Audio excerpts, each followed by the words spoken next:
When I was writing Transforming Fate into Destiny, I was doing a lot of, whenever you write a book, you get put in the thick of its material, and it's almost like that material becomes your life, and it comes into you and rearranges your whole house, and starts to rearrange you. And as I was doing this book, I began to realize, when I was especially covering the chapters on authentic choice and how to make empowered decisions, that for most of us, we're born and taught to develop self-esteem at some stage, for better or for worse. Some of us aren't given great opportunities to develop a sense of self-regard because our environment isn't mirroring us with a sense of self, a sense of worth. And then psychology would teach us, begin developing that through making goals, accomplishing small goals, and getting feedback from people, and seeking out relationships with people that can mirror you in positive ways.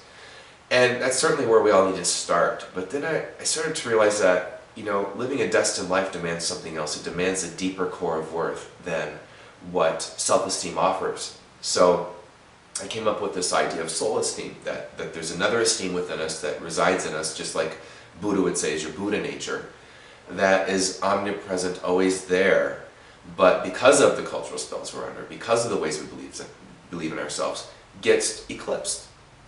So I thought, what is this thing called soul esteem? Let's investigate this some more. The way I would define it is, it's the innate worth all of us were born with that came into the world with us that we've forgotten somehow, that we've been under a spell to forget, or that we have just because we breathe.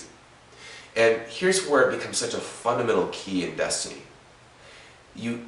Some of us have contracts and destinies that demand that we don't just participate in culture, but that we transform it. So for example, look at Gandhi, look at Martin Luther King, look at Jesus Christ.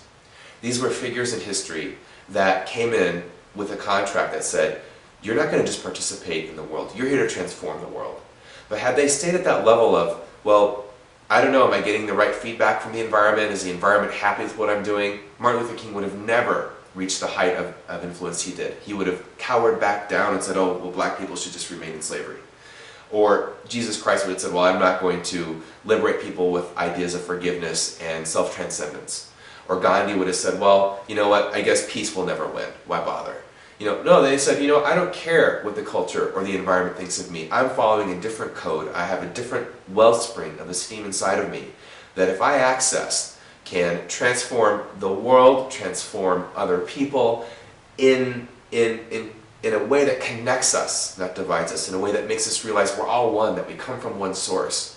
And that's what soul esteem is about. And I think that we're at a point now where transforming our fate and destiny as individuals and as a collective demands out of us this new center of worth that isn't about what we wear or what we have or don't have, or what ethnicity we are, or what sexual orientation we are, or whatever it would be. It comes from a different place. It says, I have this worth and I'm here to transform and become an agent of service on the behalf of everybody.